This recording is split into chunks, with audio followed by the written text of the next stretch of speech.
Buenas tardes, bienvenidos de nuevo aos Luz do Ateneo.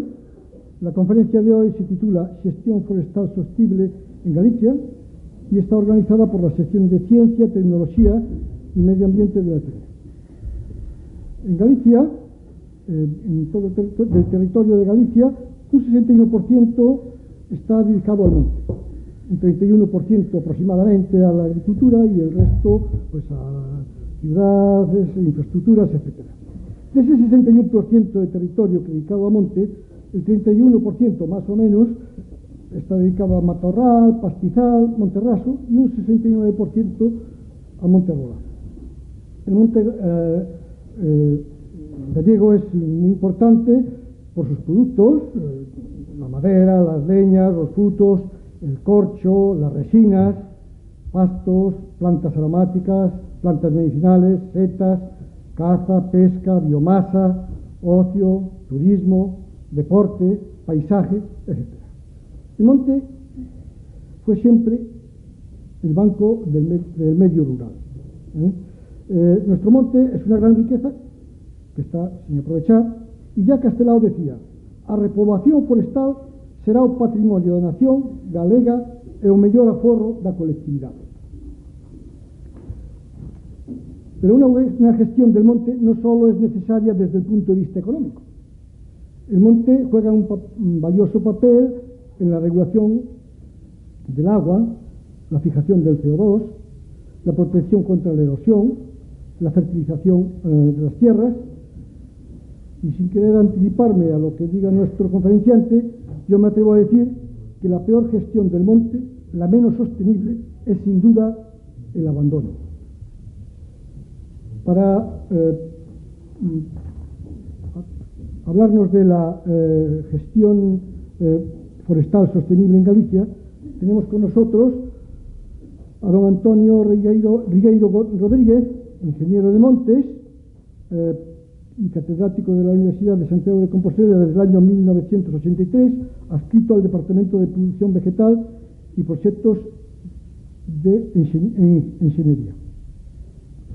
Su larga trayectoria en el campo de la investigación comienza en el 76, tras rematar con premio extraordinario de fin de carrera a nivel nacional sus estudios en Ingeniería de Montes en la Escuela Técnica Superior de Ingenieros de Montes de la Universidad Politécnica de Madrid y comenzar en la Cátedra de Botánica de esa escuela. En 1969 se incorpora al Centro de Investigación Forestal de Lorizán. También en esta etapa es profesor en la Escuela de Capataces Forestales de Lorizán, al tiempo que conservador del Jardín Botánico y del Herbario. En el campo docente viene impartiendo titulaciones de grado, de máster, en fin, coordinador de distintos grupos de investigación, también colaborador en más de 50 proyectos de investigación, que no vamos a citar aquí, porque lo interesante es escucharlo a él. Por supuesto, dirigió 24 tesis doctorales, participa en tareas de gestión, participó y participa en tareas de gestión,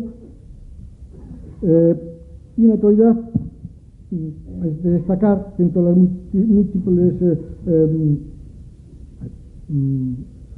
organismos de los que es miembro, pues que es coordinador del grupo de investigación GI 1648 de Sistemas Silvopastorales, en fin, que es miembro de la Real Academia Galega de las Ciencias, presidente de la Asociación Forestal de Galicia, miembro del Consejo Forestal de Galicia, y un largo etcétera que no quiero extenderme, para darle la palabra al doctor Antonio Rigueiro,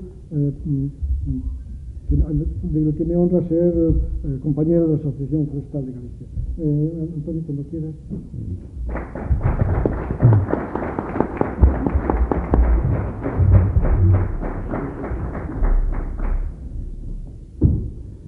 Disculpad de la mascarilla.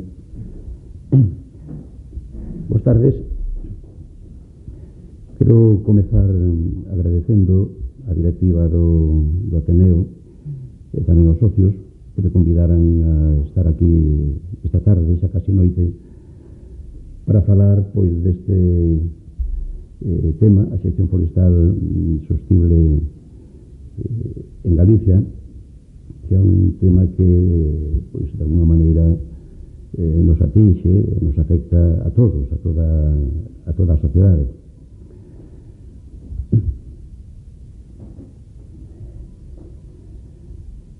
En Galicia temos unha superficie importante de monte, que desde o punto de vista cuantitativo, pola superficie que ocupa,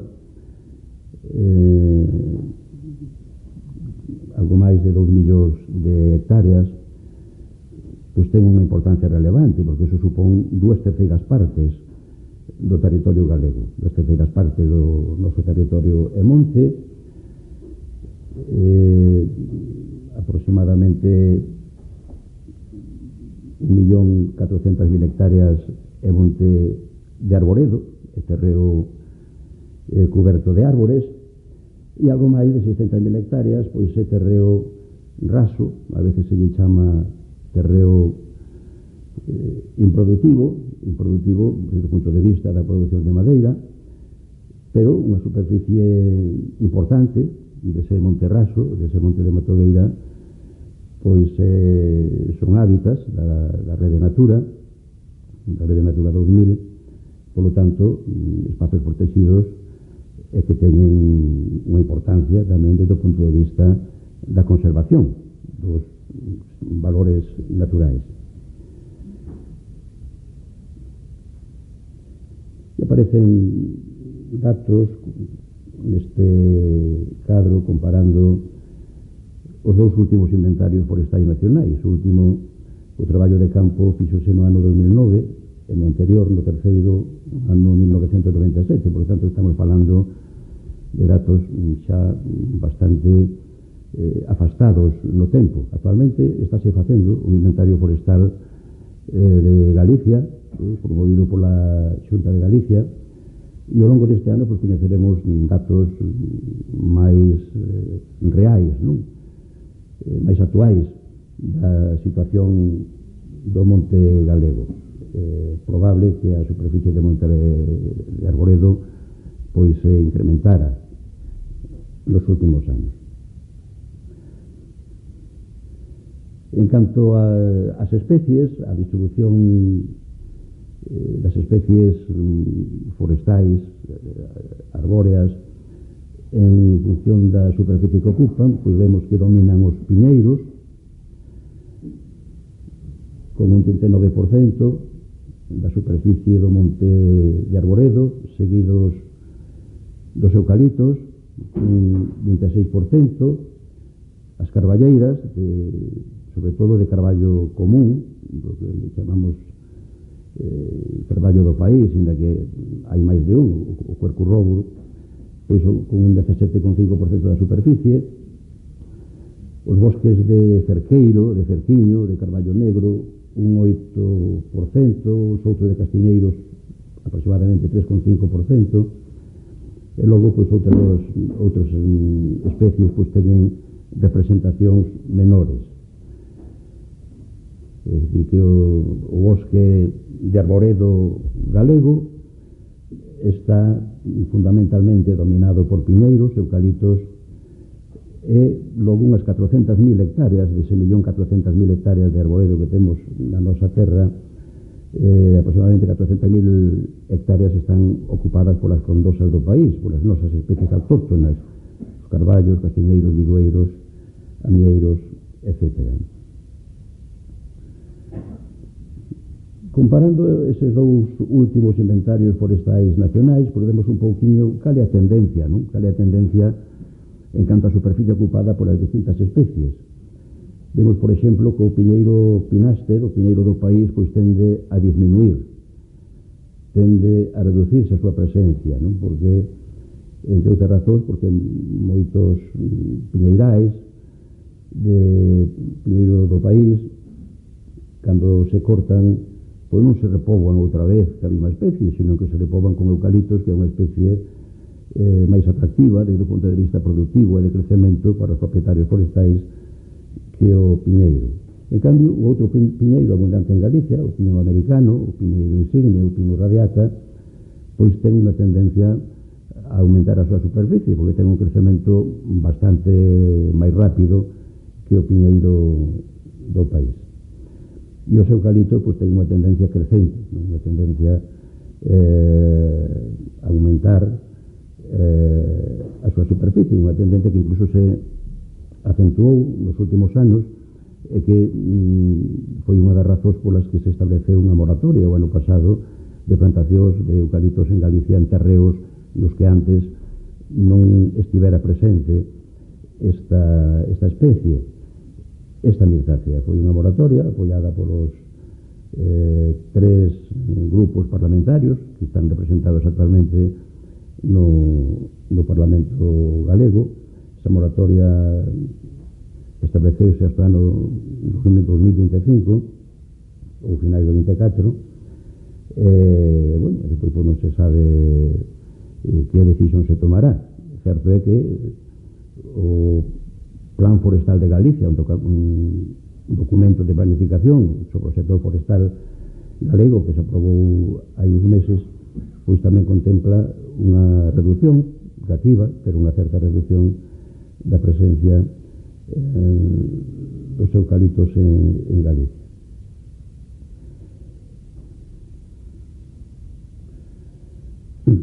Un dos problemas importantes do sector forestal galego é a atomización da propiedade, o minifundio. En Galicia temos dous tipos, aí aparecen reflectidos, non? Nese cadro.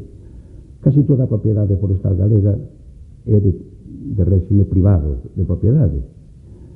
De propiedade pública, o sector público, as administracións públicas somente teñen un 2% de propiedade de terreo forestal en Galicia. Por lo tanto, un 98% da superficie forestal galega está en mans de propietarios particulares ou de propietarios colectivos, fundamentalmente os montes veciñais en man común. Vemos aí aproximadamente como se reparten a superficie. Vemos que predomina claramente a superficie de particulares.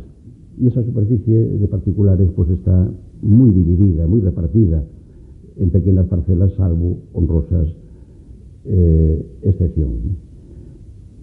Vemos tamén como se reparte a superficie de arboredo e a superficie de matogueira entre montes de particulares, montes veciñais en mancomún, montes de propiedade colectiva e a escasa participación do sector público no monte galego.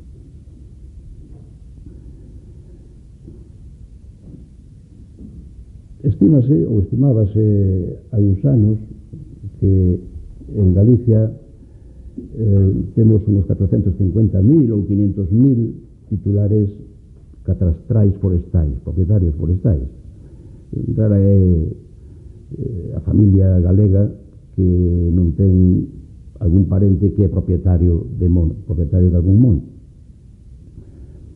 500.000 propietarios nunha poboación de 2,8 millóns de habitantes aproximadamente que temos en Galicia. A media de propiedade por cada propietario inferior a 2 hectáreas e divididas en varias parcelas. Esas 2 hectáreas son mellor divididas en 10, 15, 20 ou máis parcelas.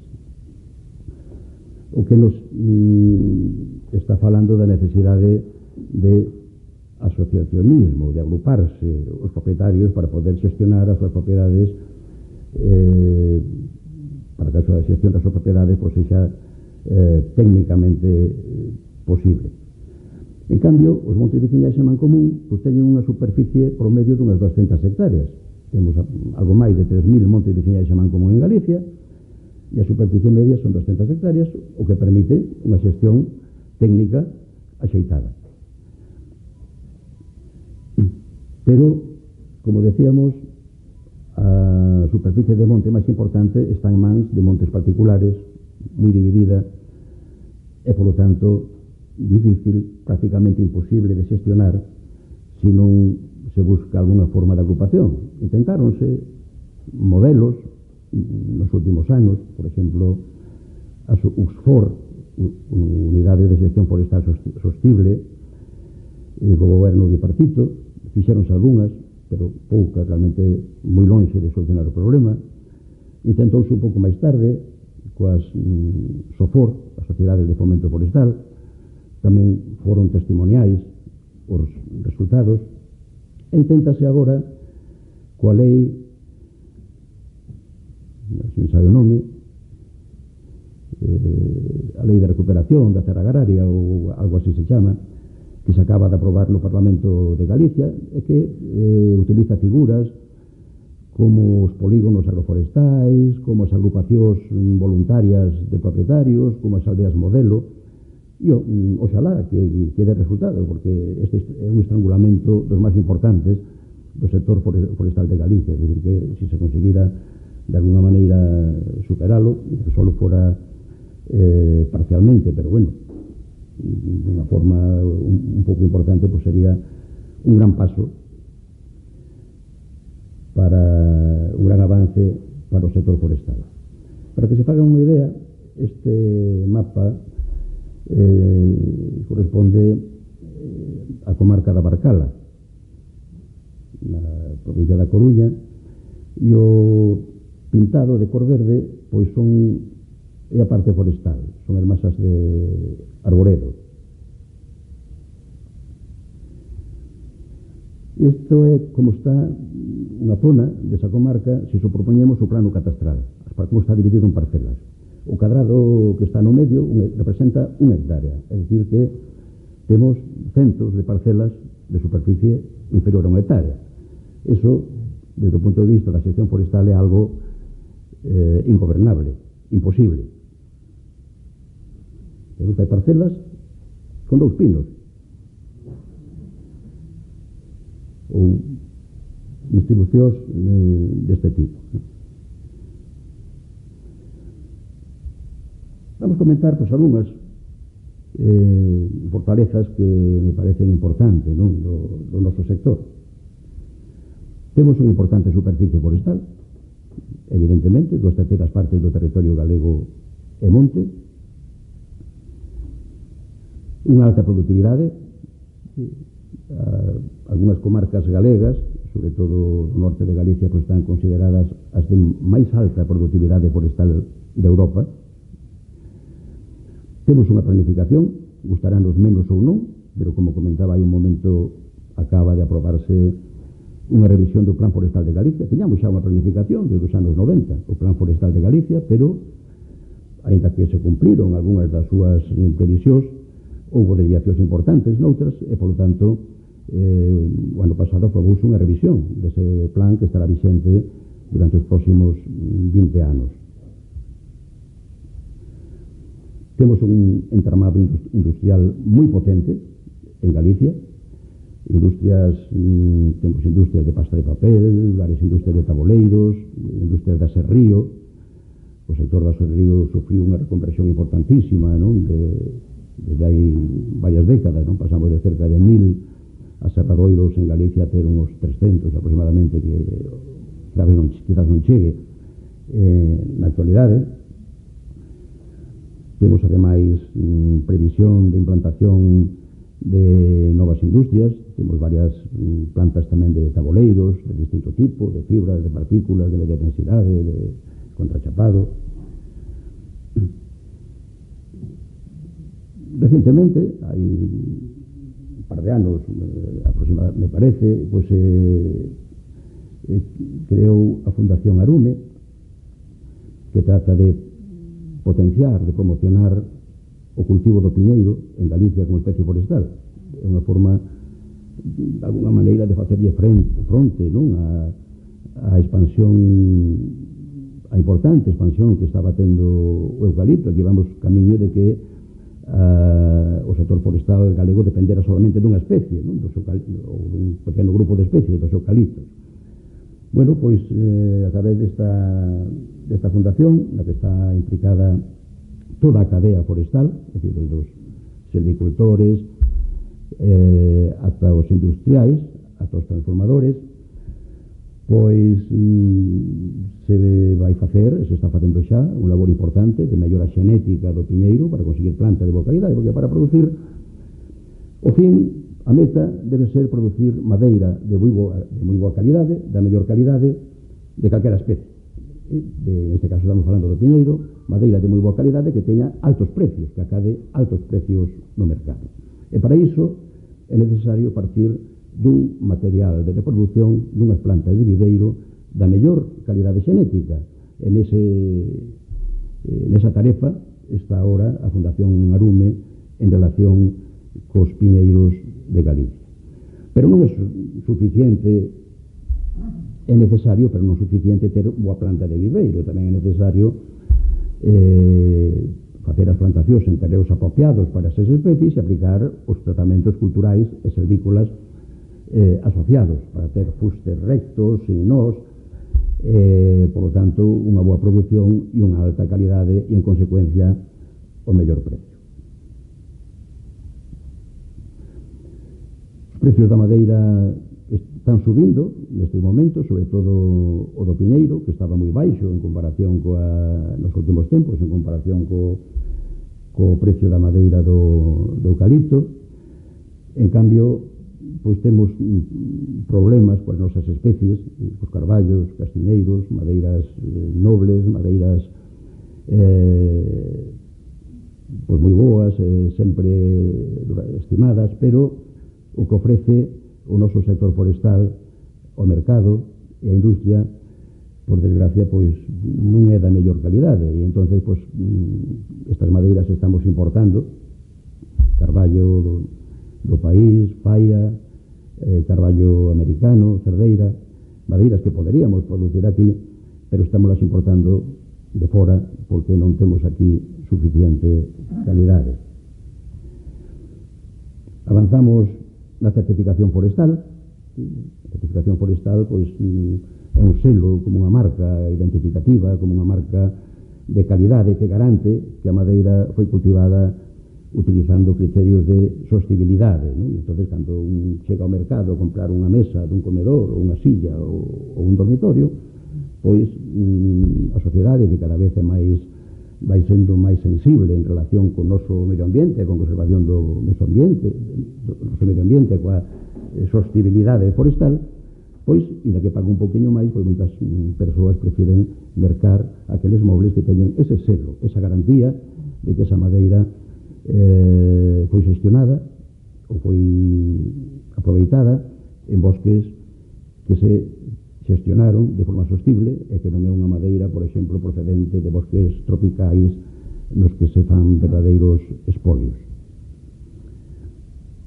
Desde ese punto de vista, no ano 2020, o 60% da superficie forestal certificada en España polo sistema PEF, que é o sistema paneuropeo, máis seguido en Galicia e en Europa, pois a madeira certificada en Galicia representou o 60% da certificada en España nese ano por ese sistema, o que dá idea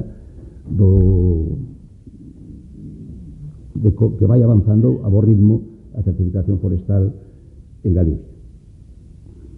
E ainda que hai camiño por recorrer, pois, bueno, está xa avanzando tamén, xa desde hai décadas na organización dos produtores. Eu presido desde hai un pouquiño tempo a Asociación Forestal de Galicia, pois que é unha asociación de propietarios forestais, unha asociación que agrupa máis de 1.300 propietarios forestais, entre propietarios particulares e motoveciñais e mancomún, pero ademais tamén asocia, tamén agrupa colectividades de propietarios. E entón, en conxunto, pues, podemos ter unha influencia ao mellor sobre 20.000 ou 30.000 propietarios de Galicia. E outra fortaleza, pois, é o cambio climático. O cambio climático para o sector forestal, de alguna maneira, pois, bueno, pois é unha fortaleza, porque podemos compensar emisións de dióxido de carbono a través de plantacións forestais. E aí, pois, a nosa asociación, a Asociación Forestal de Galicia, pois, está tendo tamén un papel importante. A veces, cando se fala desto, pensamos que son industrias con grandes chemeneas e que están lanzando grandes cantidades de dióxido de carbono a atmósfera. E non sempre é así. A veces hai empresas con sensibilidade medioambiental que, ainda que non estén contaminando con dióxido de carbono, pois queren contribuir a mitigar o cambio climático a través da absorción de dióxido de carbono por plantacións forestais.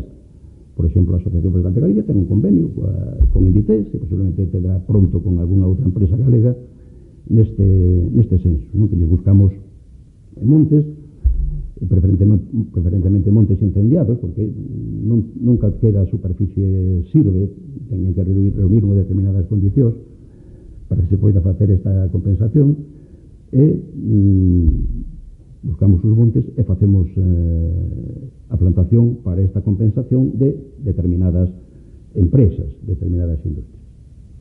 E tamén temos debilidades, como non? A estrutura da propiedade, da que xa falábamos hai un momentiño, sobre todo da propiedade particular, a calidade da madeira. Producimos moita madeira. En Galicia córtase anualmente a metade, aproximadamente a metade da madeira que se corta anualmente no Estado de España. E Galicia ten o 5% da superficie de España. Pero, aínda que isto se está mellorando, non? Estamos avanzando e de forma moi importante, non? Estánse ordenando moitos montes, estánse introducindo modelos agrícolas e instrumentos de xestión dos montes, sobre todo nos últimos anos, pero a madeira que temos actualmente, a madeira que chegou a turno, a madeira que se está cortando, en moitos casos, pois, a súa calidade podía ser moito mellor. É realmente escasa a cantidade de madeira de calidade 1 que se corta en Galicia na actualidade. Esperemos que eso mellore de forma sustancial no futuro. Temos unha escasa diversificación de especies e de usos. O sector forestal galego baséase casi exclusivamente en madeira de piñeiro e madeira de eucalipto. Eu aí penso que, bueno, temos un recorrido tamén importante, non? Eu creo que debemos diversificar en canto a especies, a número de especies, a nosa coberta forestal dos nosos montes. E por varias razóns, non? Unha delas, evidentemente, enseguida estamos pensando na paisaxe, sí, se hai unha maior diversidade, pois mellorará tamén a paisaxe, pero tamén, desde o punto de vista productivo, ten a súa importancia, porque se dependemos de moi poucas especies, e esas especies baixa o precio no mercado, pois fúndese o sector forestal. En cambio, se temos moitas especies, unhas subirán, outras baixarán, e cíclicamente, e bueno, se irá sostendo, se irá mantendo. E tamén, desde o punto de vista sanitario, ten unha gran importancia. É importante falar desto nestes tempos, que coa globalización e co cambio climático, pois están aparecendo constantemente novas pragas, novas doenzas, novos problemas sanitarios no sector agrícola e no sector forestal. Si dependemos de moi poucas especies forestais, se aparecen pragas ou doenzas que afecten e que sexan mortais para esas especies, pois, lógicamente, estaremos nos cargando o sector en moi pouco tempo. En cambio, se temos diversidade de especies, pois é moi difícil que aparezan plagas e doenzas que afecten a todas simultaneamente, a todas ao mesmo tempo. Tamén é importante diversificar os usos da madeira, pero disso falarei un poquinho máis adiante. Seguimos tendo un problema de incendios forestais nos veráns e nas primaveras. De feito, se vai aprobar seguramente este ano unha nova lei de prevención e extinción de incendios forestais.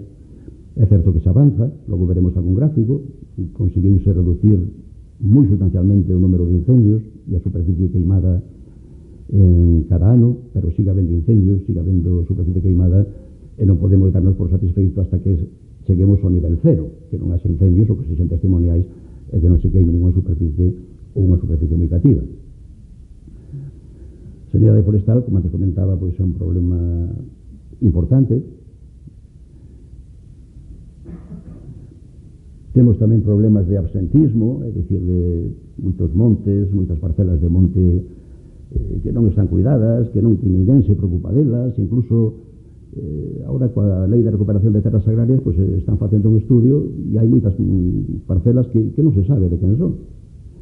De feito, se non reclama ninguén, pasarán ao banco de terras, creo recordar, e logo se poderá alugar ou mercar pois quen as necesite ou quen lle veñan ben. Envellecemento da poboación rural, regresión demográfica do rural, pois todo iso son tamén pois algunhas debilidades, non? Pois que tropezamos neste sector. E logo, a comunicación, eu coido que é mellorable, non? A comunicación do sector cara ao exterior, cara á sociedade, non? Eu coido que outros sectores o fan moito mellor, saben chegar moi ben á sociedade, saben transmitir aqueles puntos clave, non? O sector forestal é importantísimo para a sociedade. A paisaxe, mitigación do cambio climático, bens e servizos que produce, calidade das augas, protección dos solos, da flora, da fauna. Moitos deses servizos que producen os montes, por certo, prodúcenos para toda a sociedade e, en cambio, os propietarios non se lles retribúe ningún céntimo. Por exemplo, agora está de moda, non? Nos últimos tempos a non intervención, é dicir que sería, por exemplo, por deixar o monte en Galicia tal como está neste momento e non facer nada, nin facer desbroces, nin facer podas, nin facer claras, nin tal. Iso, ao mellor, en algunhas zonas de Europa, pois pode funcionar, pero no sur de Europa, e concretamente en Galicia, se facemos eso, pois eso será enseguida pasto do lume, de pragas, de doenzas, e estaremos perdendo, ademais, recursos económicos e servizos valiosísimos, importantísimos, non? A xestión forestal sostible,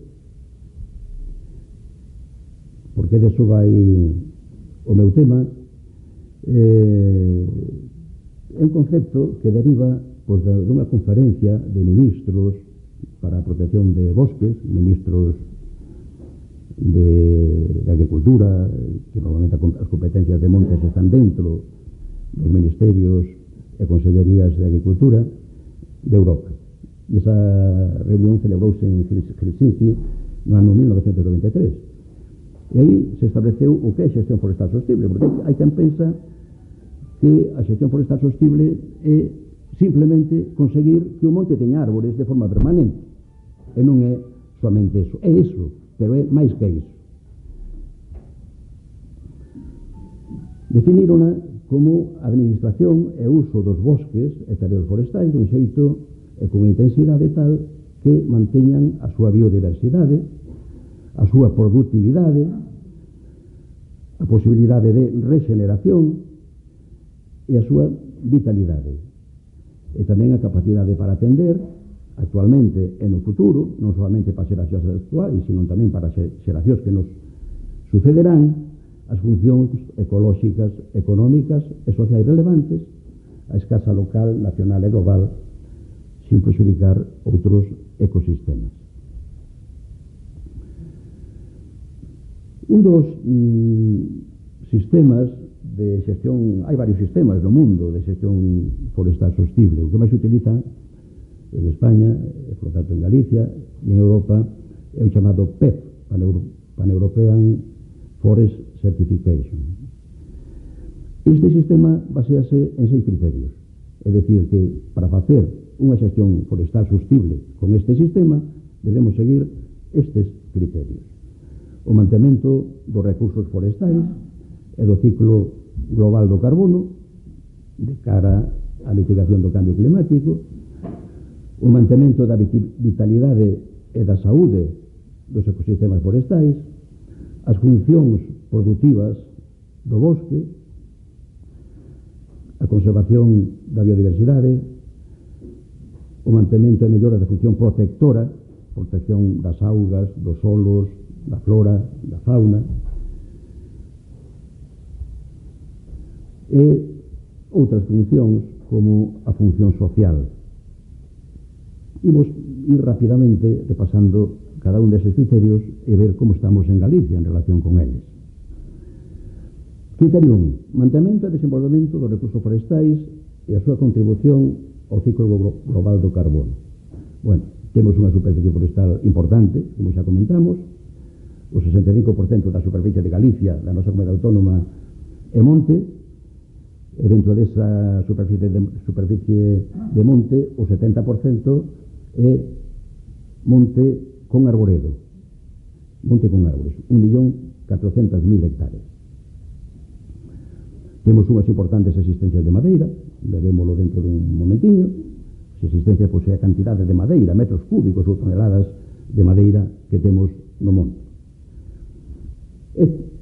Os nosos montes, pois, realizan unha importante función de almacenamento de carbono e, polo tanto, de mitigación do quecemento global. Según datos do profesor Díaz Fierros, aquí presente, pois o 39% do dióxido de carbono capturado en España, nos montes de España, captúrase en Galicia, cando representamos o 5% da superficie española. O 67% capturan eucaliptos e o 25% piñeiros. Corresponde, lógicamente, coas especies que ocupan maior superficie. O criterio 2. Mantemento da vitalidade e da saúde dos ecosistemas forestais. Temos problemas de doenzas, enfermidades, de pragas, de insectos, de ignívoros, como corzo, xabarín, que fan danos nas plantacións forestais, e tamén hai problemas de factores abióticos, xeadas, a veces problemas de insolación que poden afectar a algunhas especies, como os castiñeiros, cando son plantacións novas. Como decía, é un problema que se está agudizando co cambio climático e coa globalización. Hoxe viaxase por todo o mundo e é moi doado traer ovos dun insecto, traer esporas dun fungo, o mellor de decenas de miles de kilómetros de distancia.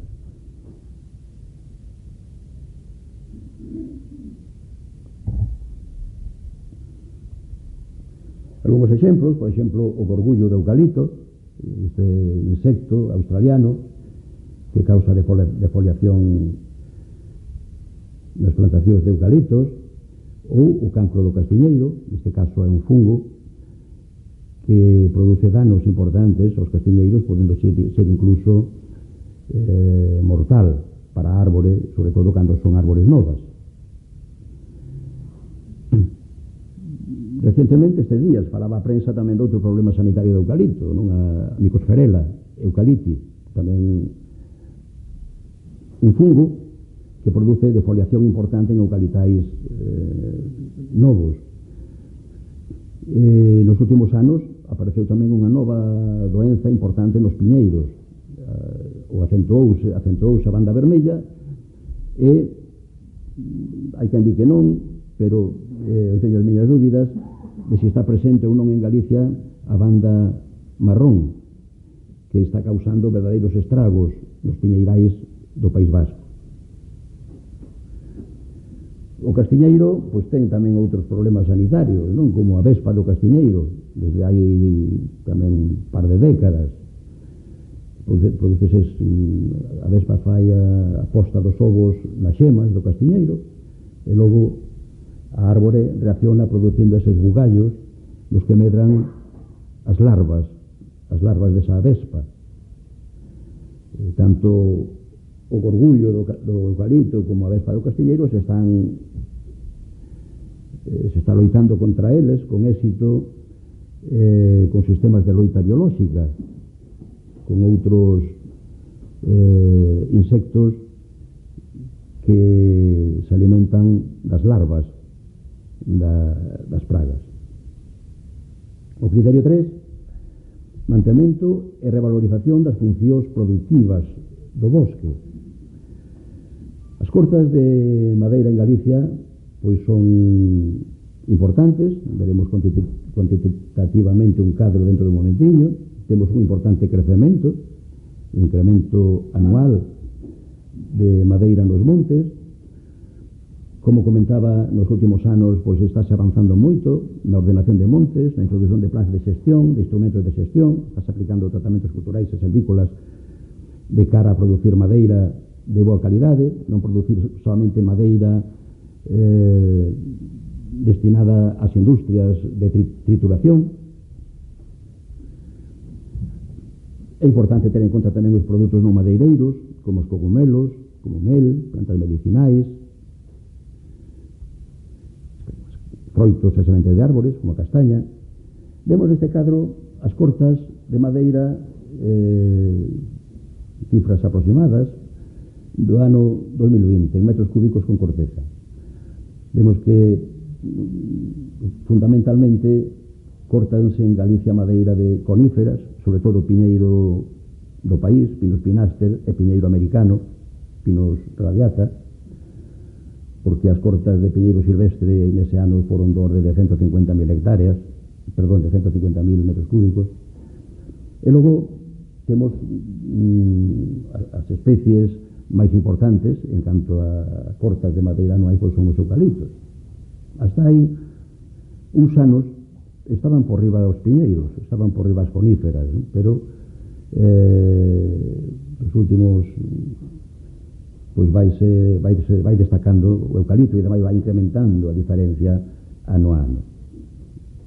E de frondosa no eucaliptos, que son as nosas frondosas, os carballos, castiñeiros, etc., pois unhas cortas pois moi cativas, sobre 250.000 hectáreas metros cúbicos aproximadamente, e, como comentaba hai un momentiño, madeira, xeralmente madeira de mala calidade, madeira que moitas veces vai destinada pois simplemente a leña para queimar. É importante, como xa comentei, diversificar a oferta de madeira e tamén os usos da mesma e mellorar a calidade. Este cadro reflexa os datos dos terceiro e cuarto inventario forestal nacional de existencias de madeira, é dicir, de cantidade de madeira, metros cúbicos de madeira, nos montes, no monte galego, por especies. E vemos que destacan, lóxicamente, os piñeiros e os eucaliptos, pero si nos imos a terceira das columnas, que é a variación, é dicir, o incremento de existencias de madeira nos montes galegos entre eses 2 anos, 97 e 2009, pois vemos que o eucalipto pois levase a palma. O eucalipto pois é a especie que acumula máis madeira nos montes galegos. Vemos que as existencias son moi importantes, seguramente hoxe pois son, na actualidade, non lo dirá o inventario que se está facendo, pois son superiores, e seguramente bastante superiores ás que reflexa este cadro. Por lo tanto, se o cadro anterior nos decía que estamos cortando algo máis de 9 millóns de metros cúbicos con corteza anualmente, este nos está dicindo que podríamos cortar incluso bastante máis. As posibilidades de corta de madeira nos montes galegos son superiores, bastante superiores, incluso ao mellor podían ser casi o doble das cortas que se están facendo na actualidade. E en canto á diversificación de usos, pois, este é un exemplo, o uso da madeira na construción. Estáse avanzando, noutros países levanos moita vantaxe. Este é un edificio que se fixo na cidade de Lugo, dentro dun proxecto LIFE, que se chama LIFE Lugo máis biodinámico. É un edificio de 3 plantas con estrutura de madeira de pino, madeira de piñeiro insigne, de Pinus radiata, de Galicia, inda que os bloques, os CLTs, os paneis de madeira contralaminada, que son co que se elabora a estrutura, ¿no?, deste edificio, pois elaboráronse no País Vasco, porque non tiñamos en Galicia ninguna empresa. Afortunadamente hoxe xa temos unha, ¿no?, en Coirós, Silonor, que vai fabricar estes bloques de madeira contralaminada, que sustituen o aceiro e o formigón na estrutura dos edificios. É moi importante diversificar usos da madeira, como este, porque ademais é un uso que é desde o punto de vista da do carbono neutro, non? Porque as árbores das que saiu a madeira absorberon carbono na función clorofílica, dióxido de carbono, incorporaron a súa estrutura, os seus troncos e ramas, e logo quedará inmobilizado durante moitos anos nesas estruturas das edificacións. Este é o edificio xa rematado. A apariencia, porque hai quen pensa, no, a construcción en madeira, esos son cabañas, non? De toros de madeira, non? O aspecto exterior é como unha edificación de formigón ou de estruturas metálicas. Feito esta, pois está recuberta exteriormente con pizarra do país. Outro uso que está nos medios de comunicación galegos estes días, non? A utilización de madeira pode ser de calquera especie, pero en Galicia falase de facer de unha fábrica de liocel a partir de madeira de eucalipto. Viscosa, liocel, tencel. O tencel pois é unha marca registrada de fibra téxtil procedente de madeira de bambú. Calquera especie pode utilizarse con esta finalidade, non? E se fabrican tecidos que se poden utilizar para facer roupa de camas, para facer roupa de vestir, en fin, para tecidos para calquer tipo de utilidade. E non debemos esquecer o que son as producións non madeireiras dentro deste criterio económico ou de productividade dos montes. En Galicia, pois comercializas anualmente unhas 2.000 toneladas de cogumelos, sobre todo dos boletos do grupo Edulis, froitos como a castaña. En Galicia comercializas entre 15 e 20.000 toneladas anualmente de castaña. Somos a comunidade autónoma que máis castañas comercializa no Estado español. A dereita aparece un piñeiro manso que produce os piñós grandes, comestibles, porque co cambio climático xeralmente se tende a que o clima mediterráneo avance cara ao norte, pois pode ser unha especie importante no futuro non lonxano na nosa comunidade autónoma. Outra produción non madeireira, o pastoreo e o silvopastoreo, que ademais de incrementar a renda do monte, pois pode contribuir a reducir o risco de incendios forestais. Cando gando se utiliza tamén gando rústico, que se alimente basicamente do mato que crece baixo das árbores ou nas zonas de matogueira, reducindo, polo tanto, combustible vegetal. O criterio 4: mantemento, conservación e desenvolvemento da biodiversidade dos ecosistemas forestais. Débese tender a naturalidade. Aquí, pois, realmente en Galicia predomina bosque cultivado, como vimos, non? Piñeirais, eucaliptais, bosques de plantación, bosques cultivados. É dicir que, en canto a naturalidade, coxeamos un pouco, ainda que temos excelentes representacións de bosques e de masas de bosque autóctono con gran importancia paisaxística e ecolóxica. É importante diversificar as especies forestais, ter en conta a regeneración das especies, é dicir, que non se creen bosques extramaduros, se encaixa unha sucesión, non? Unha sucesión vegetal. Ter en conta a madeira morta como refugio de insectos, micromamíferos, alimento para fungos, para bacterias, para moitos microorganismos que teñen un papel importantísimo na reciclaxe da materia orgánica. Ter en conta a diversidade biolóxica, xeolóxica, cultural que hai nos nosos montes, as árbores senlleiras. Desde o ano 2007 temos en Galicia un catálogo de árbores senlleiras da nosa comunidade autónoma, e ter en conta a paisaxe. O criterio da paisaxe cada vez vai tendo tamén unha maior importancia no que son as prioridades da sociedade en xeral.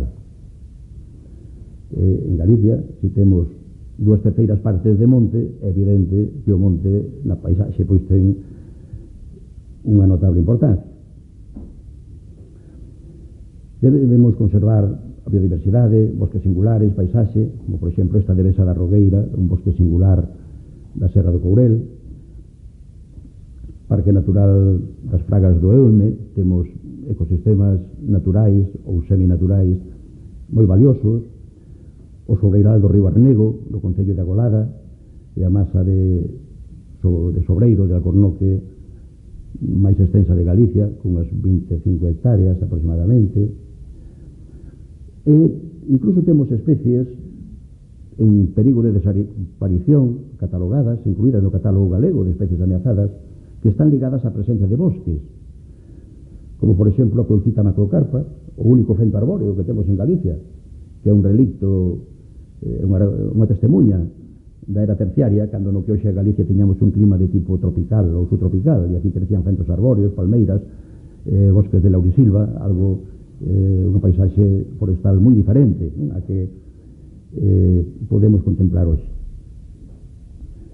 O Hymenophyllum wilsoni da Capelada, tamén ligado a bosques de ribeira, a Borbardia radicans, que aparece no norte de Galicia, o Hymenophyllum tumbrigense das Fragas do Eume. Todas estes son fentos amenazados, algúns en perigo de extinción, outros vulnerables, que están, a súa presencia está ligada á existencia de bosques, é dicir, se desaparece o bosque, desaparecerán tamén estas especies. E incluso animais, non? Como o oso pardo, unha especie en perigo de extinción en Galicia, o mexilón de río, margaritífera, tamén unha especie ameazada, o sapo concho, un galápago europeo, unha especie tamén en perigo de extinción, ligada a bosques de ribeira, a píntega rabilonga, o desmán dos Pirineos, pois tamén están ligados á presencia de bosques riparios. Temos, como comentaba antes, un catálogo de árbores silleiras que tamén é un patrimonio natural que temos que cuidar, que temos que proteger. Hoxe temos xa cerca de 200 monumentos vegetais incluídos neste catálogo. Algúns tan silleiros como este, a Fraga de Catasós, en Lalín, un bosque que no que medran os castiñeiros que foron definidos ou considerados por técnicos da FAO como os de mellor porte forestal de Europa, porque nunca foron demoucados. O souto de Rozavales, en Ourense, un souto centenario de gran fermosura, da variedade de castaña amarelante. O eucalital de Chavín, no norte de Galicia, en Viveiro, no que medra ese eucalipto gordo que vemos no medio, que chaman o abó, que ten uns 60 metros de altura, cerca de 7 metros de circunferencia na base do tronco. O criterio 5, o mantemento e mellora da función protectora dos montes, especialmente sobre os solos e sobre as augas. Aquí debemos cuidar os bosques de ribeira, que teñen un papel moi importante, non? Na protección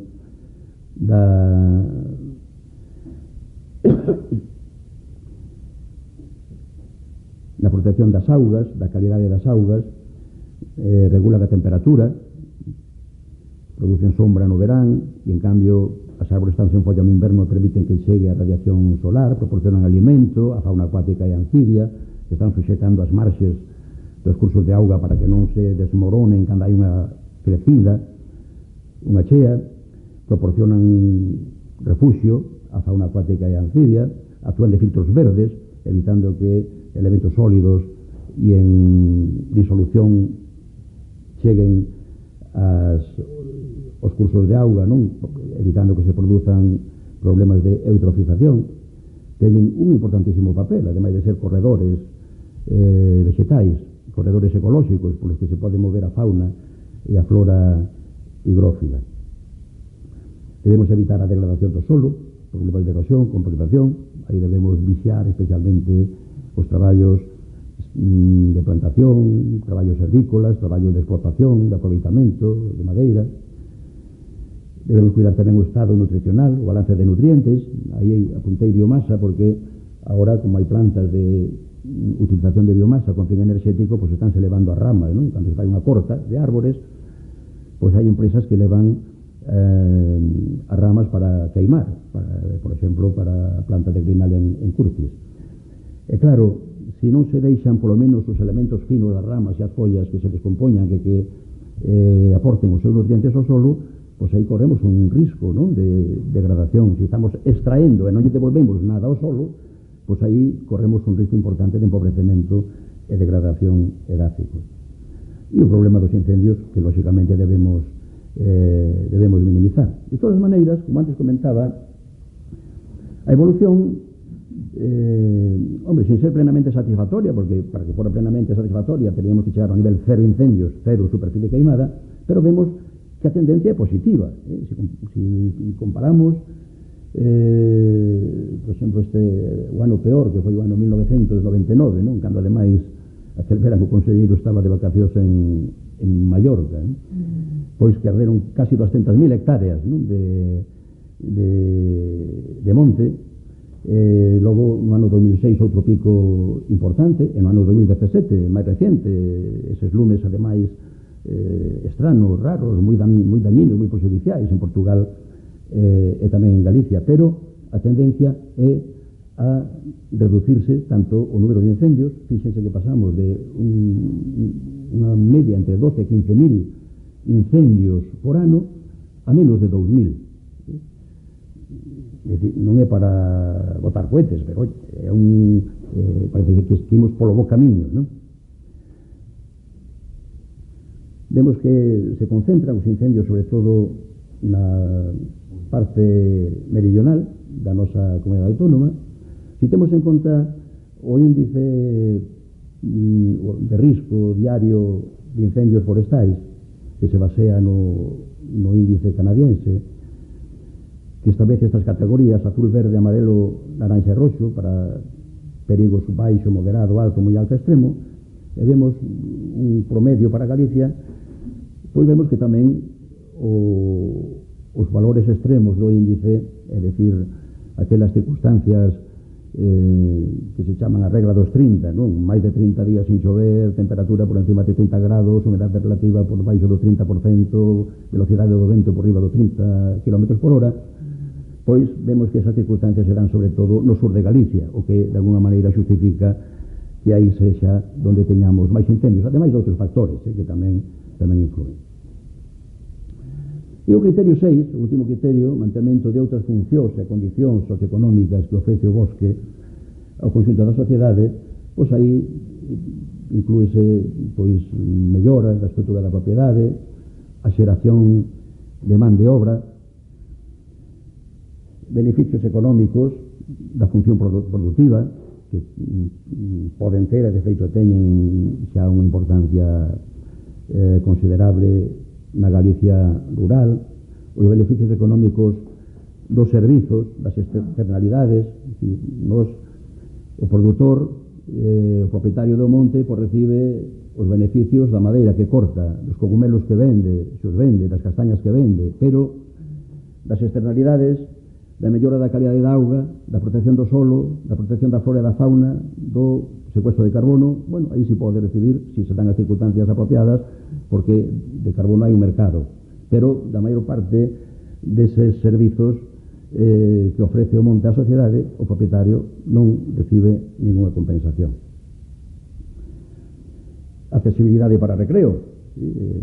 Os bosques, os montes, pois son lugares preferidos por moitos habitantes, por moitos cidadáns, para disfrutar do tempo de lecer. Este é un tema que ten tamén a súa importancia. De feito, no Consello Forestal de Galicia pois se acordou recentemente crear un grupo de estudo do uso social do monte, e do que eso significa, non? Das implicacións que eso ten para os propietarios forestais. Hai uns días viña na prensa o caso dunha persona, un ciclista, non, que estaba facendo ciclocross por un monte e tropezou cunha pedra e quedou parapléxico e entonces reclamáballe a propiedade unha indemnización de 900.000 euros. Entón, eso, claro, deixa os propietarios un pouco espigos, non? Antes, se non hai algunha regulación, algún tipo de... Porque, en principio, non se pode prohibir a ninguén que entre cun quad ou cunha bicicleta ou facendo motocross ou con todo o terreo a un monte. E se se accidenta, se lle pasa o que lle sucedeu a esa persona, ten unha responsabilidade o propietario, sin comelo nin bebero. Neste caso, a xusticia resolveu favorablemente o propietario, pero bueno, todavía quedan posibilidades de recursos. Moitas gracias. Hasta aquí termino a miña intervención.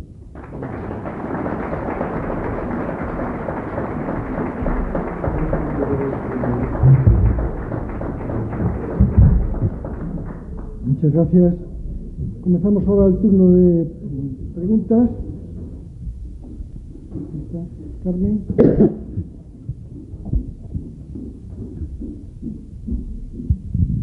Buenas tardes. Buenas tardes. Gracias por la conferencia, que me ha resultado muy agradable. Quería preguntarle, ¿cómo se pretende promocionar el cultivo del castaño o la plantación de castaños cuando no hay quien compre la madera de castaño? Bueno, el castaño es una especie de doble aptitud. Se produce por una parte castañas, que tienen un buen mercado. En Galicia, como antes comentaba, pues somos los principales productores en España de castañas. Y tiene una madera de buena calidad. Hace unos años la madera de castaño, bueno, pues tenía un precio aceptable. Y actualmente pues puede tener un precio aceptable si son castaños que tengan madera de buena calidad. Pero lo que tenemos en muchas plantaciones de castaño actualmente, de castaño teóricamente para madera, porque el de fruto, en el de fruto, pues lo que es la madera, la leña, pues es un aprovechamiento secundario. Cuando se hace una plantación de castaño para madera, pues hay que seguir los principios que antes comentaba, tener un buen material genético, una planta de vivero que sea de buena calidad. Hay muchas, por ejemplo, muchos clones de castaño híbrido resistente a la enfermedad de la tinta que se venden en los viveros para plantar en zonas por debajo de 600 o 700 metros, en las zonas donde la tinta tiene una mayor incidencia, y que no tienen, que su aptitud maderera, es decir, que para tener una dominancia apical, crecer de derechos, tener un buen porte forestal, pues muchos clones, muchas variedades de castaño híbrido no tienen esa aptitud. En cambio, ahora va mejorando un poco la situación, ¿no? Porque ya hay que certificar, hay distintos tipos de certificación y de clasificación del material de reproducción, y ahí, bueno, pues se va avanzando, ¿no? Pero yo me imagino que todavía hay viveros, y hace algunos años pues había viveros que uno iba al vivero y pedía, quiero castaño híbrido, y le daba pues lo que tenía allí a mano, y todo lo plantaba, y en vez de crecer para arriba, crecía paralelo al suelo, ¿no? Y había que receparlo para intentar que luego tuviera una guía. Es decir, muy importante, material de reproducción de vivero de buena calidad, y luego aplicar los tratamientos culturales y silvícolas apropiados, ¿no? De podas para conseguir una madera limpia, una madera sin nudos, un tronco recto, sin curvaturas. Y bueno, esa madera de buena calidad todavía, no mucho, pero todavía hay algunos madereros y algunos carpinteros y algunas fábricas de muebles en Galicia que trabajan con esa madera, ¿no?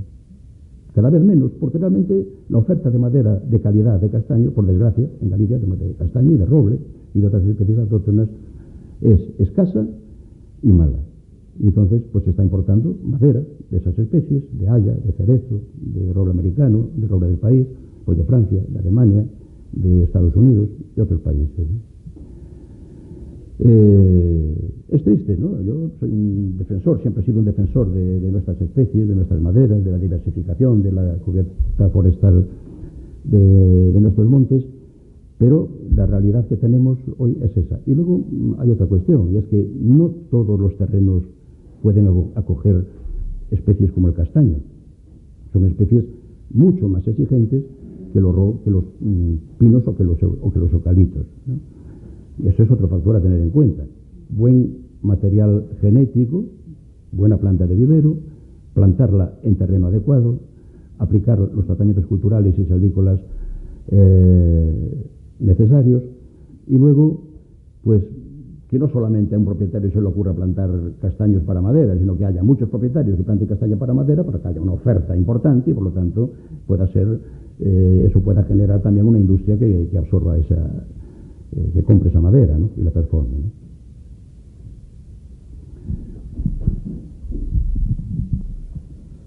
Bueno, muchas gracias por tu intervención. A mí me ha servido para entender algunos aspectos que desconocía. Y la pregunta es precisamente sobre uno de estos aspectos que más me ha llamado la atención, y es el poco suelo público de que se dispone, comparado con la propiedad privada.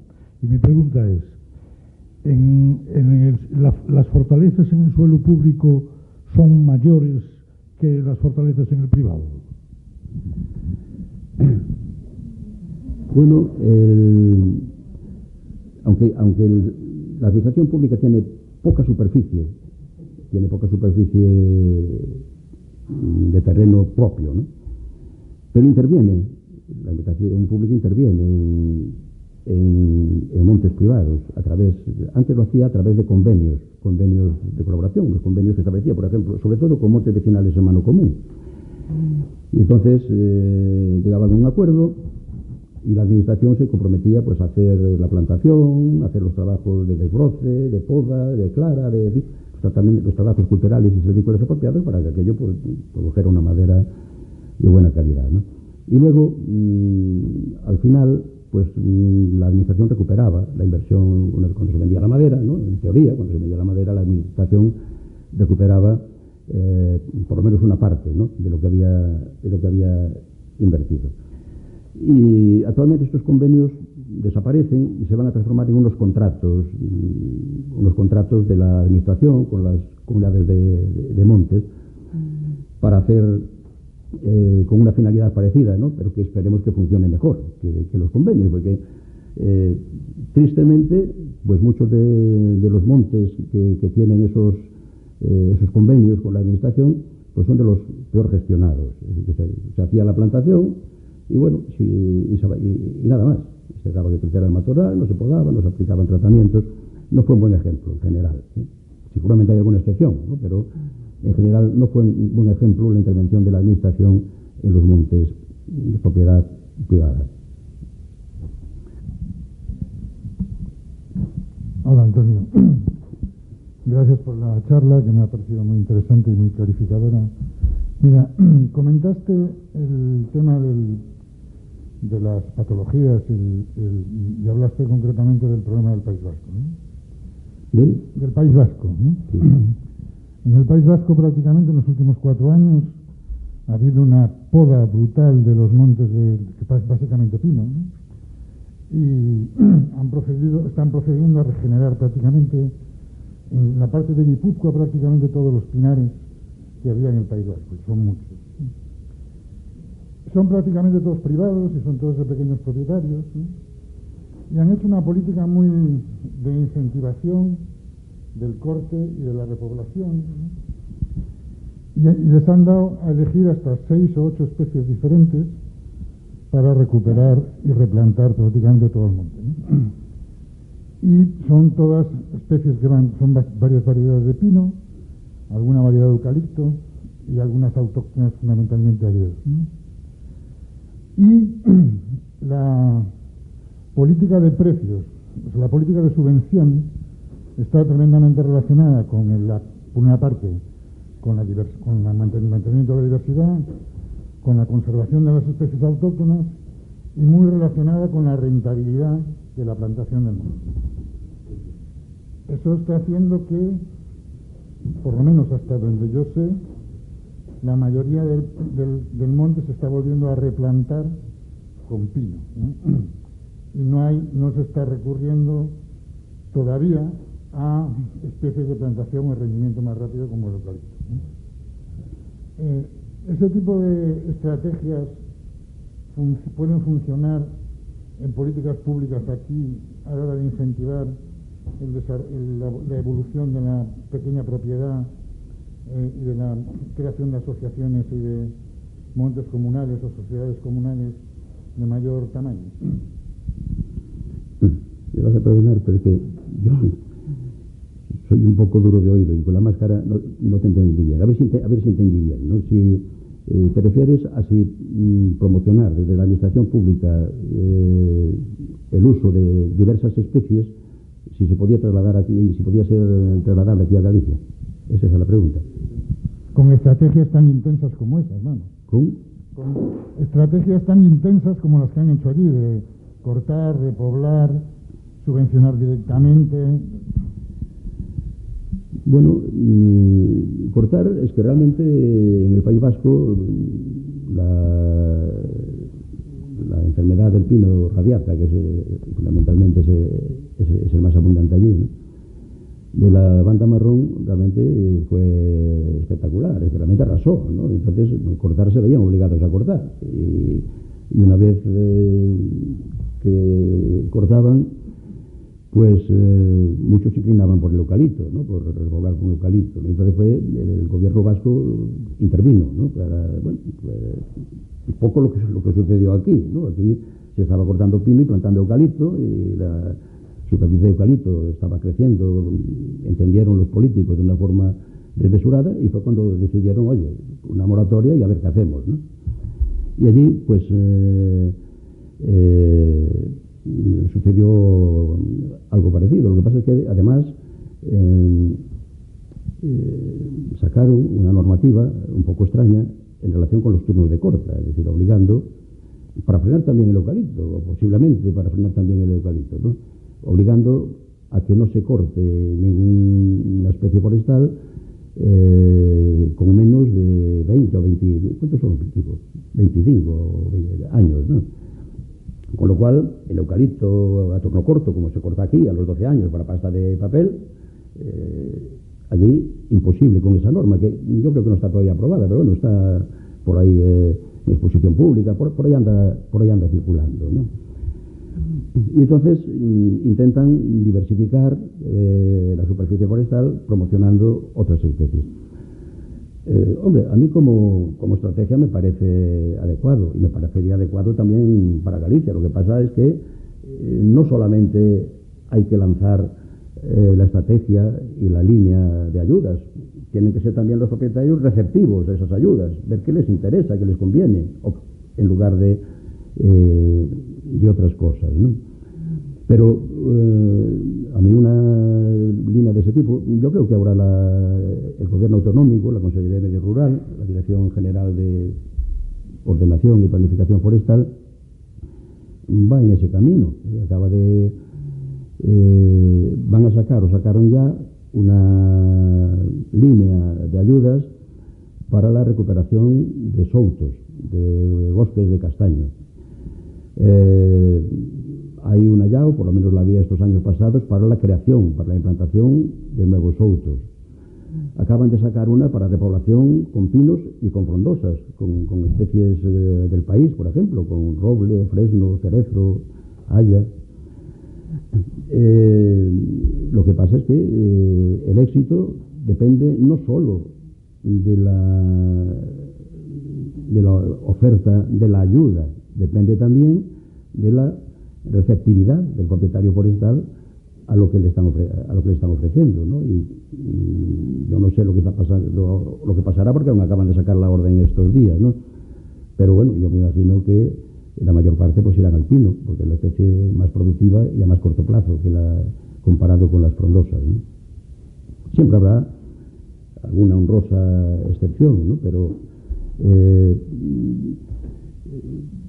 Yo creo que no podemos desligar lo que es el monte, y en Galicia el monte de propiedad privada, con que los dueños quieran recibir un beneficio. Si hacen una inversión, quieren que sea productiva, ¿no? Eso yo creo que todos, cuando hacemos una inversión, salvo, bueno, hay personas que por amor al arte les gusta a lo mejor una especie y plantan, pues bueno,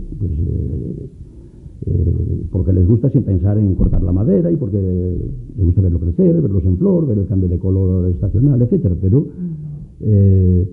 para muchos propietarios realmente pues es un recurso importante el monte y una compensación para sus recursos, para sus ingresos, importante también. Y entonces no podemos extrañarnos que el propietario, cuando hace una inversión, tienda a plantar aquello que le parece que va a tener un mayor beneficio a más corto plazo. Y si la administración lo que quiere es planificar, quiere hacerlo, y por lo tanto evitar que solamente se utilice una especie como el eucalipto porque es la más productiva, pues hombre, tendrá que introducir mecanismos, y los mecanismos no solamente es prohibir, sino introducir mecanismos para que otras especies pues sean realmente también atractivas. Y voy a poner un ejemplo. El castaño para madera es de las especies autóctonas que se puede cortar, si las cosas se hacen bien, a más corto plazo, por ejemplo entre 35 o 40 años. Entonces, si un propietario duda, quiere hacer una plantación y dice, hombre, si planto eucalipto, a los 12 años o 15 años voy a tener la primera corta, y a los 30 años voy a tener una segunda. Es decir, cuando corte el castaño puedo haber hecho dos aprovechamientos del eucalipto.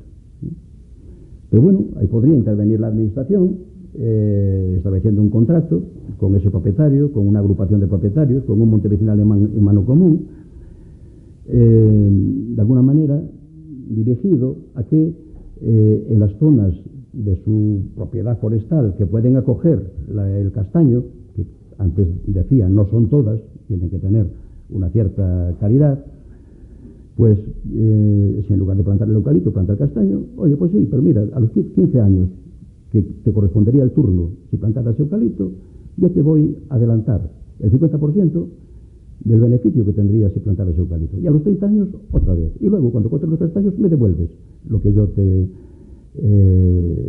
fui adelantando, ¿no? Eso lo va a hacer la Xunta con los castaños, con la recuperación de bosques de castaño. Les va a adelantar un dinero a los propietarios, lo anunció en el último Consejo Forestal de Galicia, para que hagan esos trabajos y luego vayan devolviendo ese préstamo con el aprovechamiento de castañas que vayan teniendo en los años futuros. Es decir, mecanismos hay, pero hay que querer apostar por ellos, ¿no?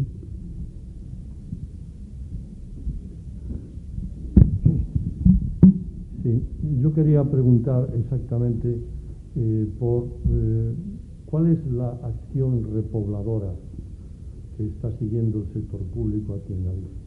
¿Qué está siguiendo? El sector público en Galicia, es decir, la comunidad autónoma, ¿cuál es la acción repobladora? Es decir, volumen de hectáreas anuales que repuebla, con qué especies y por qué todavía al día de hoy, según he visto en las estadísticas, hay casi 300.000 hectáreas de monte comunal sin repoblar. Ante esto, que me parece que es una acción enormemente importante, ¿qué es lo que está haciendo la comunidad autónoma anualmente para poder repoblar esas hectáreas y qué tipo de especies se está plantando? Porque, bueno, a mí me parece que eso es esencial. Bueno, las competencias forestales en Galicia están en la Consejería de Medio Rural. Y la Consejería de Medio Rural, ellos directamente no plantan. o si plantan algo, plantarán en sus montes, en ese 2% que hay de propiedad pública, que no toda es de la Xunta, hay también propiedad de los ayuntamientos, de la Marina, todavía alguna, del Estado. Lo que hace la Xunta es lanzar órdenes, lanzar mecanismos de ayuda, ¿no?, para la reforestación, pero para que hagan las plantaciones, los propietarios particulares o los montes vecinales en mano común. Y dirige las plantaciones, dirige un poquito la elección de especies, pero no condiciona que cada propietario pueda plantar lo que quiera. Es decir, por ejemplo, no da ayudas para plantar con eucalipto. Hace ya años que la Xunta no, en sus líneas de ayuda a la repoblación forestal, no incluye los eucaliptos. Pero en cambio, si no lo frena la moratoria que ahora mismo tenemos, pues casi lo único que se estaba plantando en Galicia era eucalipto. Estaban cortándose pinos y plantando eucaliptos. Y cuando se anunció la moratoria, fue un desmadre de venta de planta de eucalipto en los viveros, ¿no?, y de plantaciones, incluso en terrenos agrícolas que está prohibido plantar. Incluso se hicieron plantaciones aprobada la moratoria y hay miles de expedientes de denuncia, ¿no?, por esos motivos, ¿no? Y luego, entre las especies que sí se pueden plantar en el marco de esas ayudas, es decir, el propietario no tiene ayudas para plantar eucalipto, pero puede plantar eucalipto, incluso ahora, dentro de la moratoria, en terrenos que corte eucalipto, ahí puede volver a plantarlo. Donde no puede plantarlo es en donde no hay eucalipto previamente, ¿no? Pero aunque no tenga ayudas, los propietarios, con ese criterio que antes comentaba, oye, que lo pueda cortar yo, que no quede para mis nietos, pues sigue plantando eucalipto. Y las otras especies que también anuncian ayudas, como pueden ser las frondosas, como el fresno, el cerezo, el castaño para producir madera, etcétera, pues hombre, alguien lo pide, pero suele ser bastante testimonial comparado con el eucalipto, con las plantaciones de eucalipto y con las plantaciones de pino. Hace años, en los años 90, cuando la Unión Europea lanzó aquellas medidas de reforestación de las tierras agrarias, había unas ayudas importantísimas para la repoblación con frondosas, ¿no? Si las de pino eran, bueno, me acuerdo, por poner una proporción, 100 de aquella eran pesetas, y eran 100.000 pesetas por hectárea, o 150.000, pues las de frondosas eran pues 400 o 450. Se hicieron pocas plantaciones de frondosas, y las pocas plantaciones de frondosas que se hicieron, en muchos casos se hicieron para cobrar la sustanciosa subvención y las primas de mantenimiento durante los 5 años primeros, creo que era, y luego las abandonaron. Como sucede con otros, con cultivos agrícolas también, ¿no?, con el girasol, que lo siembran para cobrar la subvención y luego pues ni lo cosechan en muchos sitios, ¿no? Suceden cosas de esas también, ¿no? Sí, yo no me refería a las ayudas que la administración pública o a los incentivos que hace al sector privado, sino a la acción directa, porque yo recuerdo, no hace muchos años, o hace algunos años, que directamente el Ministerio de Agricultura, el ICONA o el Patrimonio Forestal del Estado directamente repoblaba, hacía las claras de los montes, vendía la madera y la revertía a las comunidades vecinales y a los ayuntamientos. Y yo recuerdo que en concreto en la provincia de La Coruña había una repoblación directa anual en torno a las 10.000 hectáreas. Por eso pregunto por qué en este momento tenemos 300.000 hectáreas de monte comunal al raso y realmente me quedo sorprendido de que la Xunta directamente no repueble directamente 0 hectáreas. Sí, claro, lo que no puede la administración forestal es entrar en un monte vecinal de mano común y decir, oye, pues mira, te lo planto, ¿no? Tendrá que establecer un contrato. ¿Sí? Bueno, eso está abierto, ¿no? Hasta ahora había consorcios, ahora va a haber convenios, también con esa finalidad. Pero bueno, tienen que, y hay comunidades que lo están haciendo ya. Y hay comunidades que están transformando los antiguos consorcios en convenios. Pero bueno, hay comunidades que son dinámicas, que funcionan bien, que hacen las cosas bien, y hay otras comunidades que no lo hacen, que son más paradas, que no se mueven tanto y que no se acogen, porque existen esos convenios, pero también hay ayudas directas de la Administración para que los propietarios, también las comunidades vecinales, puedan acogerse a ellas y hacer plantaciones en sus montes. Lo que pasa es que algunas lo hacen y otras no. De hecho, pues se anunció también en el Consejo Forestal de Galicia que se va a modificar la ley de montes vecinales en mano común, que tenemos vigente, creo que es desde el año 1985, entre otras líneas, entre otras direcciones, bueno, para fomentar que las comunidades vecinales se muevan y pongan sus montes a producir, ¿no? Hola, boas noites. Primero, como socio de la Asociación Forestal, que es un orgullo tenerte como presidente. Muchas gracias, Antonio, porque has dado una magnífica exposición de un tema que nos afecta a todos y que realmente es muy importante, sobre todo para nuestra terra, para Galicia. Despois, quería facer dúas aclaracións con as dúas penúltimas intervencións e dúas preguntas. A aclaración con respecto a de Pancho, nos temos un caso concreto que no ano 72 Icona empezou a facer unha plantación aproveitándose incluso da propiedade, ni siquiera expropiou ni nada. Empezou a facer a plantación, concretamente nunha parroquia de Malpica, empezou en Cambre, empezou un pouquiño en Cerqueda e parou. E xa Malpica xa non fixo nada. E despois, no ano 72, pasou as transferencias posteriormente á Xunta de Galicia, a Xunta de Galicia non fixo nada.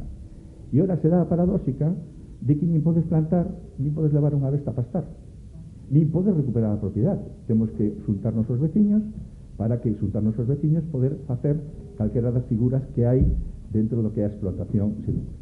Eso por unha cuestión concreta na cual a Xunta sí que podía facer, coller o testigo de Icona e chegar a acordo cos veciños e facer toda esa plantación que quedou sin rematar por mor das transferencias concretas das comunidades. Segundo tema, con respecto a intervención do País Vasco, eu estuve ali e hai unha plaga enorme da pasionaria. E entón hai enormes pinares que están completamente ateigados da pasionaria con ese fito blanco de luz de cotón que lle chamo eu. E entón, lógicamente, eso repercute enormemente no crecimento dos pinares. E, por lo tanto, é normal que fagan tratamentos de corta masiva para poder facer outras plantacións máis fortes. Que no caso da nosa comunidade podía facerse como melatodo, tratando de cortar, evitando a plaga e toda esta intervención del melatodo, ¿no?, para facer plantacións novas que traten de ser máis forte ante as plagas.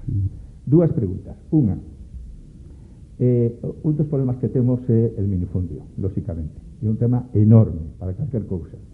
Agora se está facendo esa figura, sobre todo os que hai plantacións de eucaliptos que poden seguir plantando, a figura del consorcio.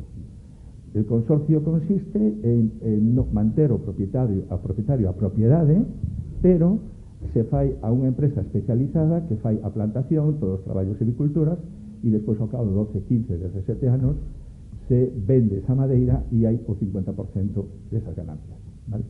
Por lo tanto, unha figura que podía darse como figura real para que as administraciones consigan que estas empresas especializadas que están medrando, que é unha maneira de proteger o tema medio rural, que se fomente, porque é unha maneira de ver un aproveitamento real de esa riqueza forestal. E segunda cuestión, como pode repercutir no momento que veña o boom das parques eólicos, de que xeito se pode complementar esos montes que están abandonados, que non se miran por eles, e no momento que empeza a proliferar, con nos queda outro remedio, a implantación de parques eólicos que poden repercutir na revalorización de aproveitamento desas parques eólicos e que si pudera ser complementario con os traballos forestais ou plantacións forestais. Gracias. Bueno, en canto á primeira pregunta, eu creo que eso é eso que dices ti, o consorcio, non? Que a administración financia a través de empresas de servicios forestais a plantación e tratamento. Eso é o que pretende facer cos convenios, non? Que van sustituir os antigos consorcios. Eso é o que pretende facer. Está ainda non está en borrador, non? Pero bueno, este ano pues espérase que salga ese decreto ou esa orde que vai a regular eses convenios, ¿no?, entre as comunidades de Montevideo e Mancomún e a administración para poñer en produción montes veciñais, ¿no? E en canto ao segundo tema, os eólicos, pois, bueno, pareceme que a enerxía eólica pois é unha enerxía verde, unha enerxía limpa, pero tamén me parece que se está producindo un certo desmadre, ¿no?, coa proliferación de eólicos en Galicia, ¿no?, porque outro día viña na prensa que non sei se hai, pero bueno, non me acordo, eu creo que eran, non sei, 50, 60, unha barbaridade, non, de solicitudes, non, en estudo, ademais dos que se están executando xa. É difícil hoxe circular por unha estrada de Galicia que non teñamos no horizonte algún parque eólico. Onte viña tamén nos medios de comunicación que se está pensando nun macro parque eólico que afecta a Serra dos Ancares e a Serra do Courel.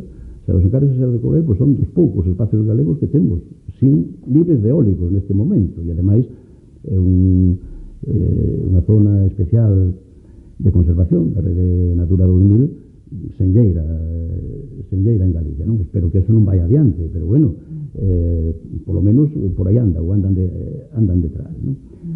É dicir, é como unha fiebre, non?, de plantar muiños en todas partes, e ademais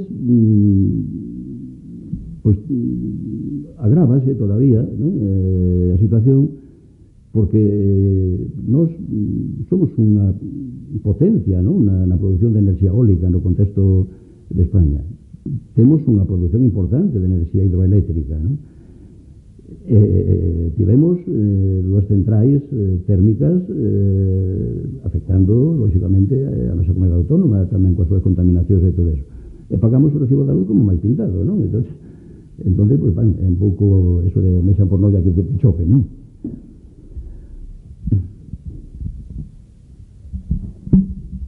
Hola, buenas noches. Yo digo que puesto que está tan fragmentada la propiedad... Perdón, un pouco máis alto. Puesto que está la propiedad tan fragmentada, ¿no sería posible hacer una concentración parcelaria como se hizo con las fincas de otro tipo? Pero non entendí. Si es posible una concentración parcelaria de las fincas que están en pero están pegados. Bueno, hai algún exemplo. Hai algún exemplo de que é posible, non? Hai unha concentración... Es que la mayor parte de la gente aquí en Galicia tiene 800, una de 300 metros. Entonces no puede ponerla a producir, tiene que pagar para limpiarla, lo que decía esta señora de atrás, y así no hay manera. En cambio, si te la concentran, puedes ponerla a producir. En Galicia hay algún antecedente de concentración privada, es decir, concentración por iniciativa de los propietarios, ¿no? Para eso es necesario que haya alguien que la lidere, ¿no? Una persona pues de la comunidad que tenga que sea apreciado, que sea bien querido, que confíen en él, ¿no? Como sucedió en un monte del norte de la provincia de Lugo, en Trabada, con una concentración que dirigió pues un empresario de allí, Daniel Villapol, y consiguió concentrar sin intervención de la administración, simplemente a título privado, yo creo que 1.000 hectáreas o más de 1.000 hectáreas, ¿no? Ahora eso trata de recuperarlo la nueva ley de recuperación de tierra agraria, porque la concentración del tipo de la concentración agraria, ¿no?, que se vino realizando es muy compleja, es muy cara y suele llevar mucho tiempo. Algunas concentraciones agrícolas pues remataron al cabo de 30 años porque se judicializan y es complicado porque bueno, siempre hay una colectividad, siempre hay personas disconformes. En una concentración parcelaria agrícola, pues el que queda peor, porque efectivamente no todos quedan igual, pero el que queda peor queda mucho mejor que estaba, porque tiene sus fincas concentradas, tiene buenas vías de comunicación, pero hay gente pendenciera y hay gente que la lía, ¿no? Y entonces la administración pues decidió cortar, no hacer más concentraciones parcelarias por el sistema tradicional, Y en la Ley de Recuperación de Tierra Agraria que se acaba de aprobar, pues aparece la figura de la concentración, de la agrupación por iniciativa privada, por iniciativa propia de los propietarios. Tienen que estar de acuerdo, creo que es el 70%, y bueno, y luego pues la Administración les ayuda, ¿no?, en todos los trámites y me imagino que en toda la ejecución del proceso, ¿no? Existe también la figura de los polígonos agroforestales, en ese caso agrupando tierra agrícola y tierra forestal. También, lógicamente, tiene que haber pues, un consenso importante, también creo que del 70% de los propietarios para poder llevarlo a cabo, ¿no? Y en esas figuras los propietarios no pierden, mantienen la propiedad de sus fincas. Lo que pasa es que se van a aprovechar en común, en conjunto, ¿no? ¿Perdón? ¿Los contratos? No. Eso es otra cosa. Esos son contratos entre montes vecinales en mano común, sobre todo montes vecinales en mano común y la Administración Forestal, para que la Administración Forestal haga los trabajos forestales a través de empresas de servicios forestales normalmente, ¿no? Pero lo que son los polígonos agroforestales, las agrupaciones para gestión conjunta o las aldeas modelo, por ejemplo, que es otra figura que contempla la Ley de Recuperación de Tierra Agraria, eso es para un aprovechamiento.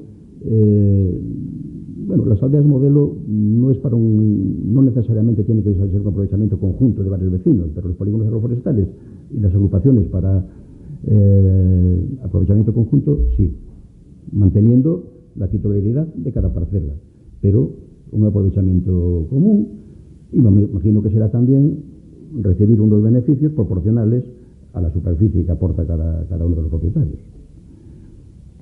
Que no será como las promas de los eucaliptos, ¿no? Las promas en el norte de Galicia existen agrupaciones de propietarios de plantaciones de eucaliptos.